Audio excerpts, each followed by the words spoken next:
কেমন আছো সবাই? আশা করি তোমরা সবাই খুব ভালো আছো। আমরা খুব ভালো আছি। রিমঝিম ডের নতুন একটি ব্লগে তোমাদের অনেক অনেক স্বাগত। আজকে আমরা নৌকা ফেরিতে বেরিয়েছি বেনারসে। হ্যাঁ, এবারের ভিডিওটা আসতে একটু দেরি হয়ে গেল, তবে হ্যাঁ আজকে তোমাদের একটা দারুণ এক্সপিরিয়েন্স করাবো। আমরা ওই টোটাল 3 দিন ঘুরেছিলাম, তার মধ্যে আজকের দিনটা কিন্তু একটু আলাদাই ছিল। কেমন করে বলো তো? আজকে আমরা নৌকোয় ঘুরছি। এছাড়াও কিন্তু ওখানে বড় বড় স্টিমার রয়েছে, স্টিমারও তোমরা ঘুরতে পারো, তবে নৌকায় ঘোরার একটু আলাদাই মজা রয়েছে নদীতে। প্রথম দিন আরতিটা দেখে কমপ্লিট করে আমরা নিয়েছিলাম এরকম একটা শেয়ারের বোট। তো এই বোটটায় কিন্তু আমাদের মতো আরও অনেক দর্শনার্থীরা ছিলেন, তারা সবাই মিলে কিন্তু আমরা এই বোটটাকে ভাড়া করেছিলাম। আর আমাদেরকে টোটাল যতগুলো ঘাট আছে এই বেনারসে সবগুলো ঘাট ঘোরাবার কথা ছিল। তবে হ্যাঁ, তোমরা কিন্তু দরদাম করে তারপরে বোটে উঠবে, কারণ বোটে ওঠার সময় আমাদের যা কমিটমেন্ট করেছিল সেই মতো কিন্তু কাজ করেনি, অর্ধেক রাস্তা থেকে আমাদের ঘুরিয়ে দিয়েছিল। তো যাই হোক, যা দেখেছি বেশ সুন্দর লেগেছে। আর প্রত্যেকটা ঘাটের পাশে এত সুন্দর করে লাইট দেওয়া, আর প্রত্যেকটা ঘাটের পাশে এইরকম সুন্দর সুন্দর বোট দাঁড়িয়ে থাকে, সেগুলোও দেখতে কিন্তু বেশ ভালো লাগে। আর মাঝ গঙ্গায় এরকম বোটের মধ্যে ঘোরার তো মজাই আলাদা।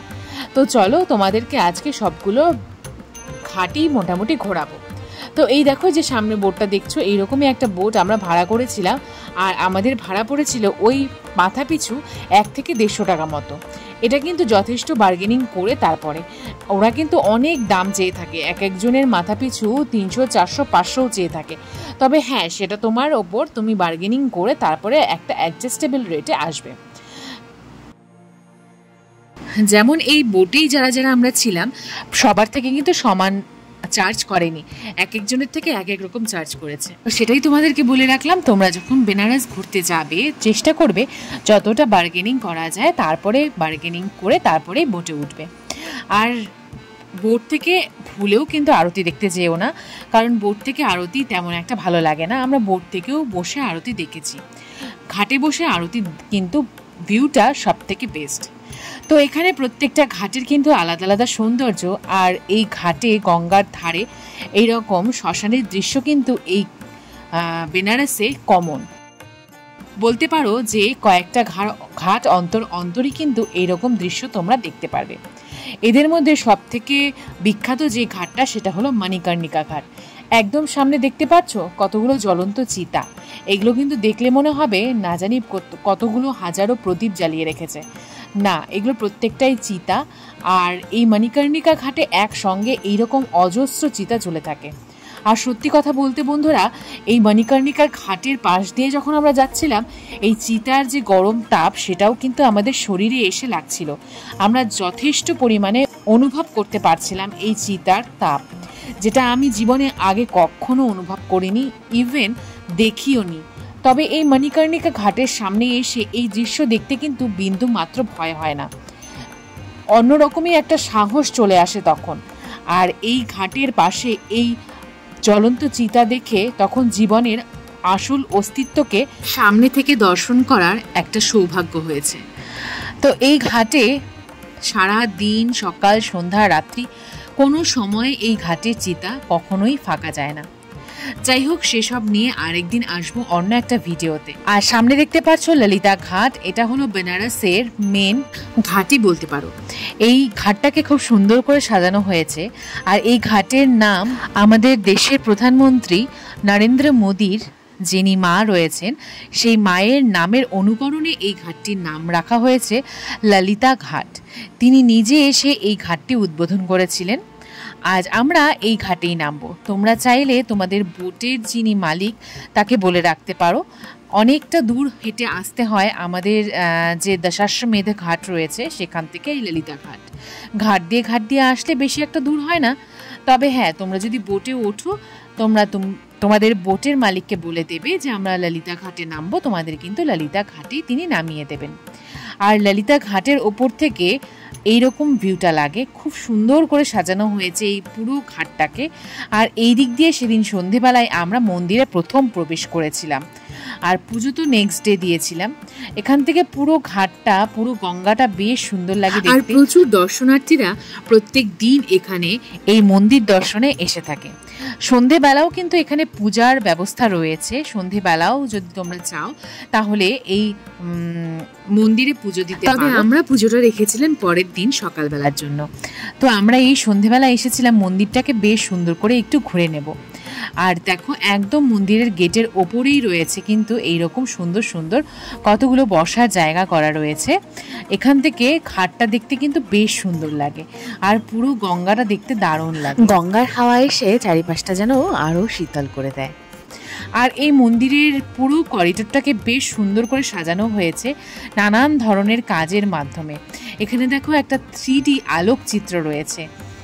এছাড়াও নানান দেবদেবীর মন্দির, নানান দেবদেবীর মূর্তি, এমনকি ভারত মাতার মূর্তিও কিন্তু এই মন্দিরে রয়েছে। তো সেই সমস্তটাই দেখব। আর মন্দিরটা কিন্তু বেশ অনেকটা বড় এলাকা জুড়ে, চারিপাশ দিয়ে মোটামুটি ওই 3টা গেট রয়েছে 3 দিক থেকে। আর এই পুরোটাই করা হয়েছে কিন্তু এতটা ভক্তের ভিড় হয় সেই ভিড় এড়ানোর জন্য। সন্ধেবেলা এখন দেখতে পাচ্ছ অনেকটাই ফাঁকা ফাঁকা, তবে সকালবেলা কিন্তু প্রচণ্ড পরিমাণে ভিড় থাকে, কারণ অনেকেই সকালবেলাই পুজো দেওয়ার চেষ্টা করে। ওই ভোরবেলা নাগাদ লাইন দিলে কিন্তু বেশ তাড়াতাড়ি পুজোটা হয়ে যায়।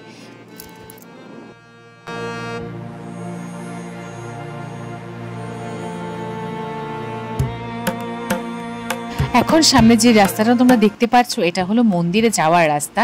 অনেকটা ঘুরে ঘুরে তারপরে মন্দিরের সামনে যেতে হয়। তবে সন্ধেবেলা মন্দিরের ভেতরে যারা পুজো দেবে তাদেরই ঢোকা অ্যালাউড রয়েছে, আর মোবাইল তো একদমই অ্যালাউড নয়। তো সেই জন্য আমি কিন্তু মন্দিরের ভেতরে ভিডিওটা করতে পারিনি, তবে চারিপাশটা তোমাদের দেখানোর চেষ্টা করেছি, মন্দিরের চূড়াটাও তোমাদের দেখানোর চেষ্টা করেছি। একদম সোনার তৈরি মন্দিরের চূড়া সবুজ আলোয় যেন চকচক করছিল। আর এইরকম দেখো নানান দেবদেবীর মন্দির রয়েছে। এখানে রয়েছে একটা গণেশজির মন্দির। তো চলো ভেতরে যাওয়া যাক। এইটা হলো ভেতরের সাইডটা। এখানে একটা ফুড কোর্ট রয়েছে একদম বাঁদিকে। আর এই যে দেখতে পাচ্ছ ছবিটা, এর ঠিক সামনেই রয়েছে আর একটা গেট। এই যে এই সাইডটা দিয়ে কিন্তু আর একটা গেট রয়েছে। আর এই যে বাঁদিকে, এই বাঁদিকে এটা হলো ফুড কোর্ট। এখানে আর একটা মন্দির রয়েছে, মন্দিরের চূড়া রয়েছে। আর এই দেখো ভারত মাতার মূর্তি। এখানে এসে আমি প্রথমেই দেখেছি ভারত মাতার মূর্তি, বেশ ভালো লেগেছে দেখতে। এছাড়াও মন্দির ক্যাম্পাসের বাইরেই রয়েছে আলাদা আলাদা ভবন। এখানে থাকা খাওয়ার ব্যবস্থাও রয়েছে, তবে এখানে রুম বুকিং করা খুবই কষ্টকর, ওই না পাওয়া যায় না বললেই চলে। এই যে দেখছো সামনেই ভবনটা, এটা হলো রামেশ্বর ভবন। এখানেও কিন্তু থাকার ব্যবস্থা রয়েছে।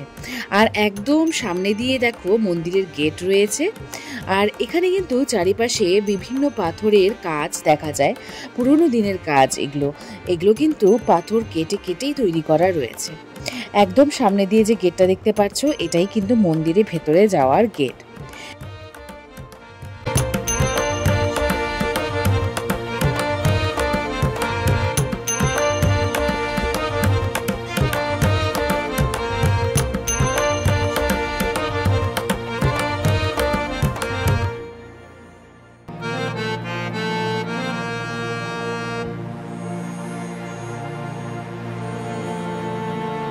চলো তোমাদের নিয়ে একদম মন্দিরের সামনে থেকে মন্দিরের চূড়াটা দর্শন করিয়ে নিয়ে আসি।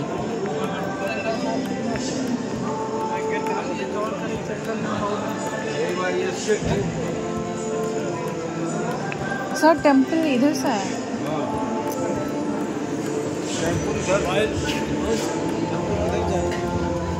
टेम्पल इधर से है।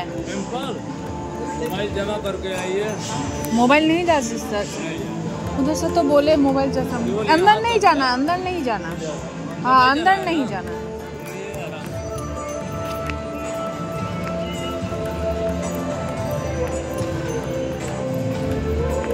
ভেতরে কিন্তু একদমই মোবাইল অ্যালাউড না। এখানে প্রচুর লকার রয়েছে। তোমরা যারা আসছো তাদের জুতো, তাদের মোবাইল, তাদের আরও যা যা জিনিস রয়েছে সেগুলো এই লকারে রেখে তারপরে কিন্তু মন্দিরের ভেতরে যেতে পারবে। তো চলো।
రావచ్చు